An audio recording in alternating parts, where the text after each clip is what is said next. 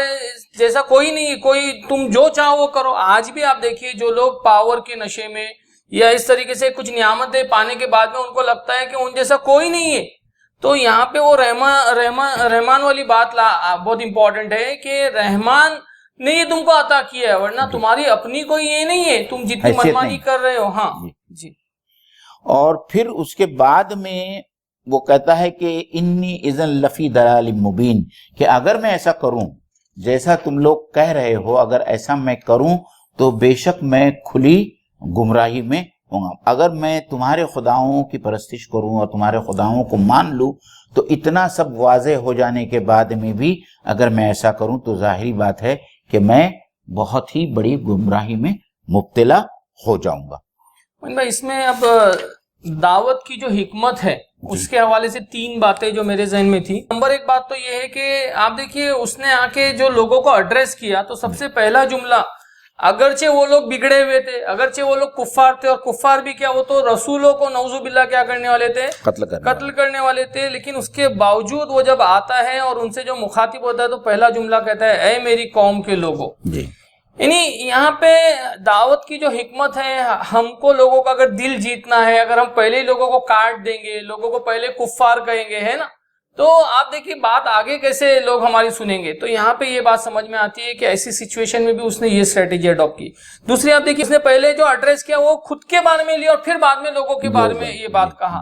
تو ہم کو کسی کو اگر نصیحت کرنی ہے تو ڈائریکٹ سامنے والے پہ ہم ٹارگٹ نہیں کرے، بلکہ خود اپنے ذات کو بھی پیش کرے کہ ہاں دیکھو میرے اندر بھی یہ خامیاں ہے، میں بھی اس طریقے سے اپنی اصلاح کرنے کی کوشش کرتا ہوں، اور اگر ہم سب مل کر کریں گے تو ایسا ہو جائے گا. تو آل انکلوسیو جب بات ہوتی ہے تو لوگوں کو بات اپیلنگ لگتی ہے. تیسری اہم چیز جو یہ آیت جو اس نے جو پورا ڈائلوگ پیش کیا ہے، اس کا جو پورا قول اللہ تعالیٰ نے یہاں پہ نقل کیے،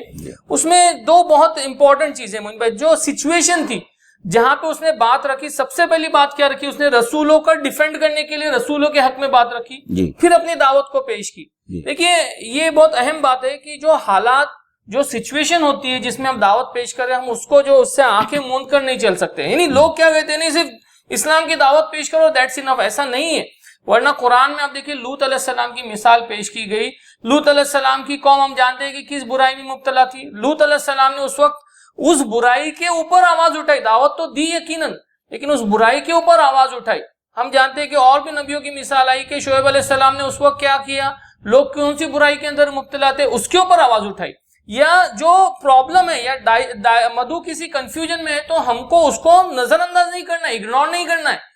ورنہ آپ دیکھیے لوط علیہ السلام کے بارے میں یہ ہو سکتا تھا کہ اگر اچھی باتیں کرنی ہوتی تو لوط علیہ السلام یہ بولتے کہ دیکھو والدین کے یہ حقوق ہے، شوہر بیوی کے یہ حقوق ہے. لیکن لوط علیہ السلام نے ایگزیکٹلی کیا کیا، پن پوائنٹ جو برائی تھی اس کے اوپر کیا کیا، ضرب لگایا اور اس کے خلاف آواز اٹھائی. تو ہمارا اپروچ بھی یہ ہونا چاہیے کہ فی زمانہ جو برائی یا جو مسائل ہیں اس کو بھی دور کرنا ہے، اور ساتھ میں اسلام کی دعوت بھی بہت دو ٹوک انداز میں رکھنی ہے. آگے ہم لوگ اس کو کنکلوژن دیکھیے، اس میں جو سب سے اہم تو یہی ہے کہ جو کیریکٹر کو یہاں پہ انٹروڈیوس کیا گیا ہے تو اس کی لائف کے بارے میں جو باتیں آئی ہے، وہ سب سے امپورٹنٹ جو اس کی کوالٹی تھی وہ نڈر ہونا، ہمت اور ایکشن والی بات ہے. مطلب اگر ایک لفظ میں اگر آپ اس کی لائف کو سم اپ کریں گے تو وہ ہے ایکشن. مطلب ہم لوگ کیا ہوتا ہے بہت سوچتے رہتے ہیں, بہت پلاننگ کرتے رہتے ہیں, بہت ڈسکشن کرتے ہیں اور بہت بولتے ہیں نا ہیلے بہانے کرتے, لیکن اس شخص کو ایک بات سمجھ میں آ گئی, سچویشن تھی, اس نے فوراً کیا کیا, میدان عمل میں آ گیا. دوسری بہت اہم چیز یہ کہ بہت کم وقت میں یہ جو پورا معاملہ ہوا, یعنی آج ہم بیٹھے ہیں سوچ رہے ہیں نا وائرس آ رہا ہے, پھر وائرس آ رہا ہے, پھر اومنیکرون آیا, پھر کیا ہوگا پتہ نہیں ہے, مطلب کب یہ دعوت دیں گے کب. اس کے ساتھ دیکھیے اس نے ایکشن لیا اور اس کا رزلٹ یہ کہ بہت کم ٹائم میں اس کو سیدھا جو ہے جنت نصیب ہوئی. تو ہم کو ایسے شخص کی لائف کو اڈاپٹ کرنا چاہیے جس کے بارے میں قرآن نے یہاں پہ تذکرہ کیا ہے کہ اس کی لائف میں کیا زبردست کوالٹیز تھی, کس طریقے سے اس نے دعوت پیش کی ہے. اللہ سے دعا ہے کہ اللہ تعالی ہمارے اندر بھی یہ صفات جو اس شخص کا جو انسنگ ہیرو کا یہاں پہ تذکرہ کیا گیا, ہماری لائف میں بھی وہ صفات اللہ تعالیٰ پیدا کر, اور ہم کو بھی اللہ تعالیٰ ایکشن کرنے والا بنا, اور اللہ تعالیٰ ہمارے اندر بھی دعوت کی وہ تڑپ اور حکمت کو پیدا کر. آمین. وآخر دعوانا الحمدللہ رب العالمین.